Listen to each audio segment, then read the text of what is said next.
नमस्कार। 10th class हमारा chapter चल रहा है सत्ता की साझेदारी, जिसमें आज हमारा क्वेश्चन है लोकतंत्र का मूल सिद्धांत क्या है।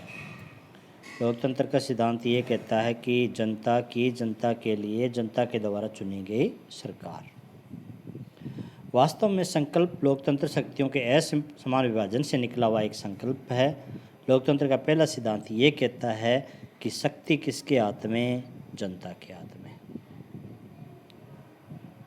जनता ही अपने प्रतिनिधि को वोट देती है, अपने प्रतिनिधि का चुनाव करती है और वो प्रतिनिधि ही देश का शासन चलाते हैं। लोकतंत्र का दूसरा सिद्धांत ये कहता है कि सभी समूह को समान अधिकार, सभी समूह के लिए सार्वजनिक जो नीतियाँ हैं उनका समान महत्व, इसलिए शक्ति को जनता में समान रूप से विभाजित किया जाना बहुत आवश्यक है, जो कि केवल लोकतंत्र के अंदर ही हो सकता है। बेल्जियम के मॉडल की मुख्य विशेषता बेल्जियम में क्या है? तो बेल्जियम में केंद्र सरकार में जो दोनों समूह हैं मेन,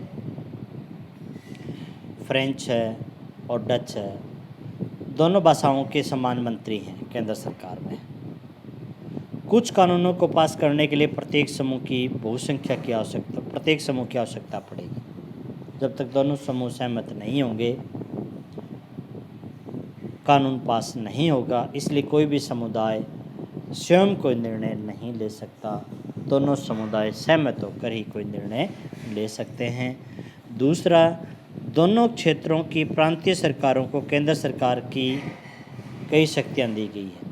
ये कुछ शक्तियाँ केंद्र सरकार को है, कुछ शक्तियाँ फिर राज्य सरकार को भी है। अतः प्रांतीय सरकारें केंद्र सरकार से थोड़ी अलग है, बल्कि उनके पास भी केंद्र सरकार की तरह समान शक्तियाँ थी। तो यानी कि केंद्र सरकार को अलग शक्तियाँ, राज्य सरकार को अलग शक्तियाँ। आधुनिक लोकतांत्रिक व्यवस्था में सत्ता की साझेदारी का उदाहरण। तो सत्ता की साझेदारी कैसे होती है? एक तो हमने पढ़ा कि राज्य सरकार के जो अंग होते हैं, विधानपालिका, कार्यपालिका, न्यायपालिका, इनमें सत्ता का बंटवारा करना। फिर जो सरकार के स्तर होते हैं, एक केंद्र सरकार, एक राज्य सरकार और स्थानीय सरकार, इन सरकारों में सत्ता को विभाजित करना। और तीसरा बेल्जियम वाला मॉडल, जहाँ पर एक नई सरकार बनाएगी, सामुदायिक सरकार, और उस सामुदायिक सरकार जो 3 समुदाय बने भाषा के नाम पर, उनको भी सत्ता का बंटवारा उसके अंदर भी किया गया। एथनिक या जातीय से क्या अभिप्राय है? एथनिक या जातीय ऐसा सामाजिक विभाजन जिसमें प्रत्येक समूह अपनी संस्कृति को अलग मानता है, अर्थात ये साझी संस्कृति पर आधारित सामाजिक विभाजन है।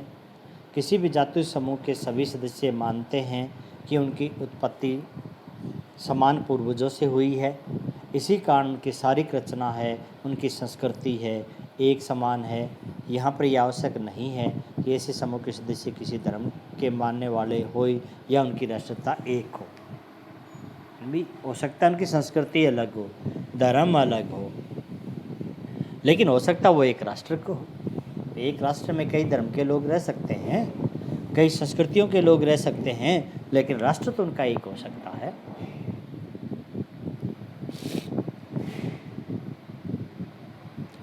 उसके बाद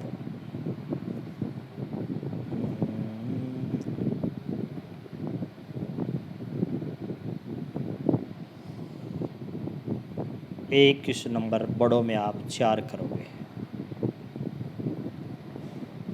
श्रीलंका में बहुसंख्यकवाद का संक्षेप में वर्णन करना है। तो हमने पढ़ा कि श्रीलंका 1948 में आज़ाद हुआ था।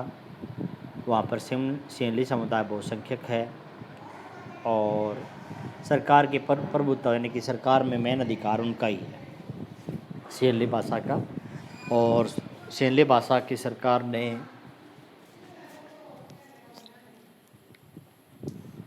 1956 में कानून पास किया और उनके कानून के अनुसार उन्होंने सिंहली भाषा को राष्ट्रभाषा का दर्जा दिया।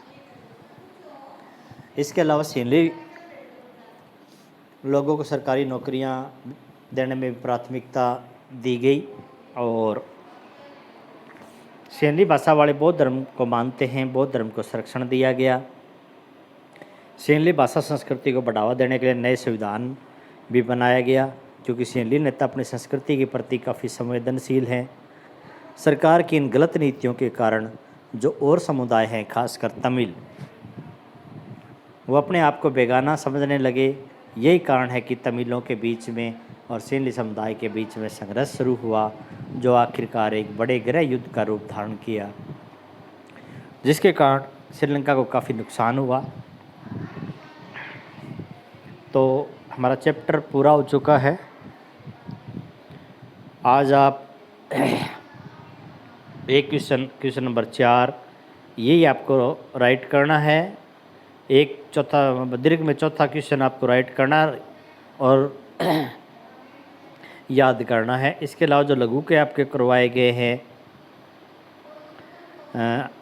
4 क्वेश्चन लघु के हैं, एक दीर्घ का है, याद करना है। और दीर्घ वाला क्वेश्चन नंबर 4 है, जो श्रीलंका में बहुसंख्यकवाद का संक्षेप में वर्णन, ये आपको राइट भी करना है।